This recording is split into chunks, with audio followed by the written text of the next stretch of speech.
అస్మద్గురుభ్యో నమః. శ్రీ సీతారామాభ్యాం నమః. శ్రీమద్ వాల్మీకి రామాయణం సుందరకాండ 4వ సర్గ. ఆంజనేయుడు లంకిని చంపి లంకలోకి ఎడమ కాలుతో అడుగుపెట్టాడు.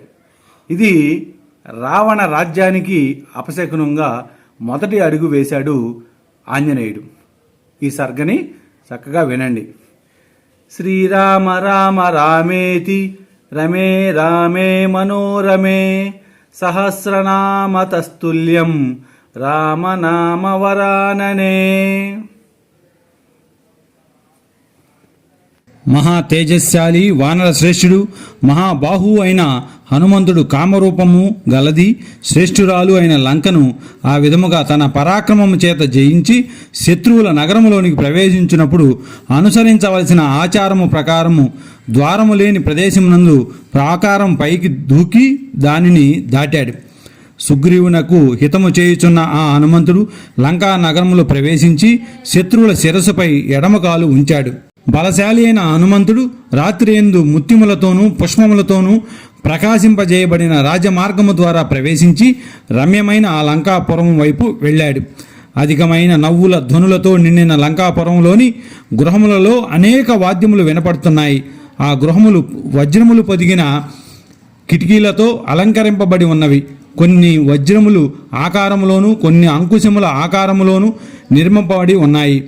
మేఘముల వలె ఉన్నతములైన అట్టి గృహములతో లంకానగరము మేఘములతో ఆకాశములే ప్రకాశిస్తూ ఉన్నది. ఆ లంకా పట్టణము తెల్లని మేఘములు వంటి ఉన్నతమైన భవనములతో దేదీప్యమానముగా కనబడుతూ ఉన్నది.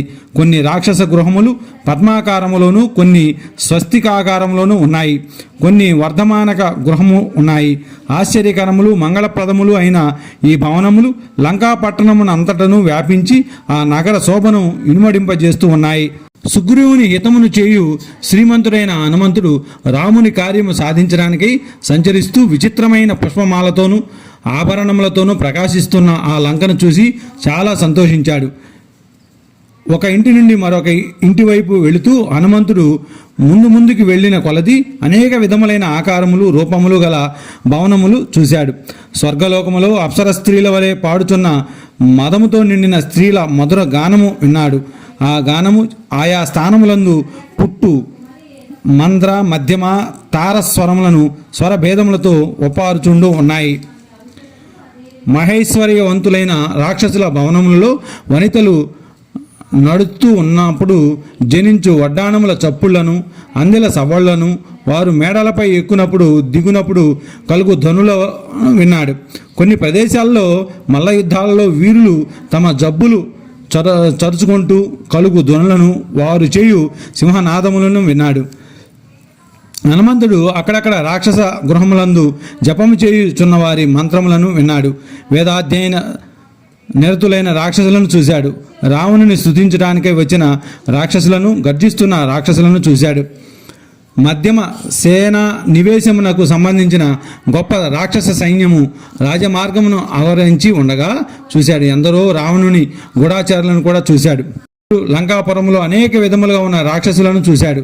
యజ్ఞాది దీక్ష వహించిన కొందరు జడలను ధరించారు, కొందరు ముండనము చేయించుకొని ఉన్నారు, కొందరు ఎద్దు చర్మాలను మరికొందరు ఇతర వస్త్రములను ధరించి ఉన్నారు. కొందరు పిడికెడు దర్భలు అభిమంత్రించి శత్రు వినాశంలోకి ఉపయోగించుటచే అవే వారికి ఆయుధములుగా ఉన్నాయి. మరికొందరు మారణ హోమాదులు చేయించుటచే ఆ హోమగుండములే వారికి ఆయుధములుగా ఉపయోగపడుతున్నాయి. కొందరు కోటములు ముద్గరములు దండములు అను ఆయుధములను ధరించి ఉన్నారు. ఒకటి కంటి వాళ్ళు, ఒంటి చెవి వాళ్ళు, వేలాడుతున్న పొట్ట చన్నులు గలవాళ్ళు, భయంకరమైన ఆకారం గలవాళ్ళు, వంకర మూతులు గలవాళ్ళు, వికృత రూపము గలవాళ్ళు, పొట్టివాళ్ళు, ఈ విధంగా అక్కడ అనేక విధముల రాక్షసులు ఉన్నారు. కొందరు విచిత్రమైన కవచములతో ప్రకాశిస్తూ ధనస్సులు ఖడ్గములు శత్రుఘ్నులు ముసలములు ఉత్తమమైన పరిగలు మొదలైన ఆయుధములు ధరించి ఉన్నారు. కొందరు అంతగా లావుగా కానీ సన్నముగా కానీ కాక సమముగా ఉన్నారు. కొందరు అంతగా పొడవుగా కానీ పొట్టిగా కానీ కాక చామన ఛాయిలో ఉన్నారు. కొందరికి కొంచెం గూను ఉన్నది. కొందరు పొట్టిగా ఉన్నారు కానీ అంతగా పొట్టిగా లేరు. కొందరు వికృత రూపములతోనూ కొందరు అనేక విధములైన రూపములతోనూ ఉన్నారు. కొందరు మంచి అందమైన ఆకారములతో తేజస్సులతో ప్రకాశిస్తూ ఉన్నారు. కొందరు ధ్వజములు, కొందరు పతాకాలు, కొందరు అనేక విధములైన ఆయుధములను ధరించి ఉన్నారు. అక్కడ హనుమంతుడు చూసిన రాక్షసులలో మహాబలవంతులైన కొందరు శక్తులు, వృక్షములు, పట్టిసములు, అసనములు, క్షేపణములు, పాశములు, తీక్షమైన శూలములు, వజ్రాయుధములు మొదలైన అనేక ఆయుధములు ధరించి ఉన్నారు. కొందరు పుష్పమాలలు ధరించి సుగంధ ద్రవ్యములు శరీరములకు అలముకొని అనేక విధములైన ఆభరణములతో అలంకరించుకొని అనేక విధములైన వేషములు ధరించి ఉన్నారు. వారిలో చాలామంది ఇష్టం వచ్చిన చోటకు వెళ్ళ సమర్థులై ఉన్నారు. 100,000 మంది సైనికులున్న ఒక సేనా నివేశము పుర మధ్యమునందు సర్వసన్నద్ధముగా సావధానముగా ఉన్నది. ఆ సేనా నివేశము రావణుని ఆజ్ఞ ప్రకారము అతని అంతఃపురం ఎదురు నిలబడి ఉన్నది. హనుమంతుడు దానిని కూడా చూశాడు. ఆ హనుమంతుడు పెద్ద బంగారు ముఖద్వారము గల రావణుని గృహమును చూసి మరలా దానినే శ్రద్ధగా చూశాను. ప్రసిద్ధమైన ఆ గృహము పర్వత శిఖరముపై ఉన్నది.